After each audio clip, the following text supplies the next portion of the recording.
Welcome to the WHHI-TV Daily News Weekend Edition. I'm Betsy McDaniel. As always, there's a lot to cover in the Lowcountry, so let's get started with a few headlines. Well, it was the software outage heard round the world. 911 services, hospitals, airlines, banks, and more were thrown offline by a global tech outage.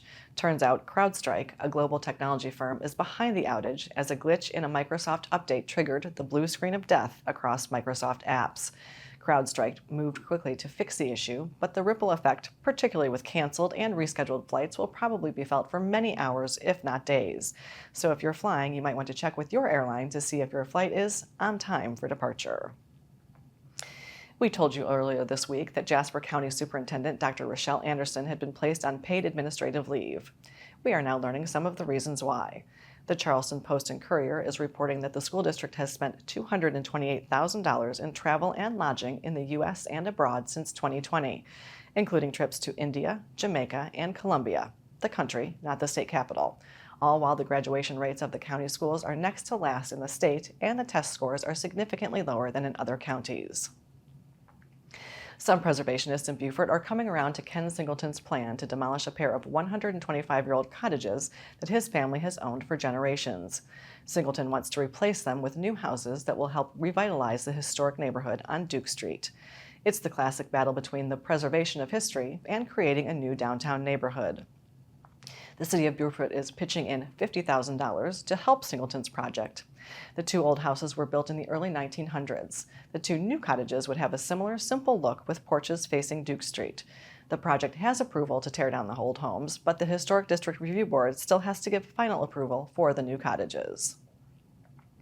Beaufort County has partnered with Access Now to complete a pilot project enhancing wheelchair accessibility awareness at Beaufort County's passive parks. This is the first project of its kind in South Carolina and will serve to inform the public about accessibility on three popular passive parks: Widgeon Point, Crystal Lake, and Fort Fremont.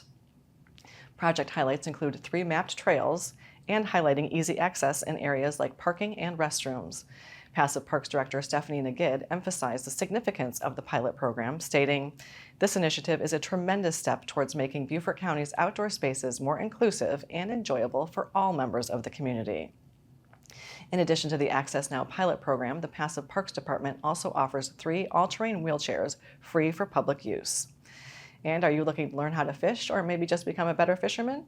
Well then, mark your calendars as the SC Department of Natural Resources is hosting 2 free fishing clinics.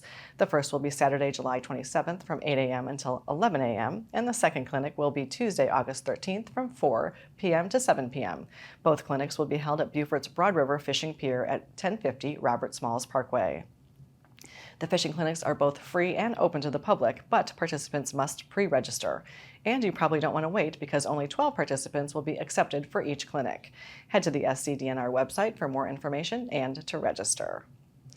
The media sources on your screen will have more on these and other stories, and we would love for you to like us on Facebook and follow us on Instagram at WHHI-TV. And if you have an idea for a news story, we'd love to hear it, so drop us a line at news@WHHITV.com. And now here's our weather, sponsored by Lowcountry Crawl Spaces with Maria Soden. Thanks, Betsy. Yep, so taking a look ahead, it does look like we're seeing more thunderstorms popping up in our area throughout the rest of this week and going into next week, but that doesn't mean we're not going to have good weather throughout this weekend. Typically, these storms will pop up, it'll rain for a short period, and then the storms tend to move on. So taking a look at Saturday, it's going to be cloudy with scattered showers and thunderstorms throughout the afternoon and possibly going into the evening. Hilton has a high 89, a low of 77, Bluffton's a high 90, a low of 75, and Beaufort's a high 90 and a low of 76. Come Sunday, it's going to be sunny to partly cloudy with a few thunderstorms throughout the afternoon and then again possibly going into the evening. Hilton has a high 89, a low of 77, Bluffton's a high 89, a low of 75, and Beaufort's a high 90 and a low of 76. The sunrise for this weekend is going to be at 6:30 and sunset's going to be at 8:28. Taking a look at the tides, Saturday high tide's going to be at 8:56 a.m. and low tide's going to be at 4:08 p.m. And then come Sunday, high tide's going to be at 9:48 a.m. and low tide's going to be at 4:57 p.m. Taking a look into next week, Monday and Tuesday, it's going to be sunny to partly cloudy with scattered showers and thunderstorms later in the afternoons and again possibly going into the evenings. Highs in the 90s, lows in the 70s. And then come Wednesday, again, it's going to be sunny to partly cloudy with thunderstorms throughout the day and again possibly going into the evening. Highs are going to be in the upper 80s, lows in the upper 70s. That's it for your Lowcountry Crawl Spaces weather. Let's head it back to the desk. Thanks, Maria. And we'll be back in just a moment with some tips to keep your backyard pool safe. Don't go away.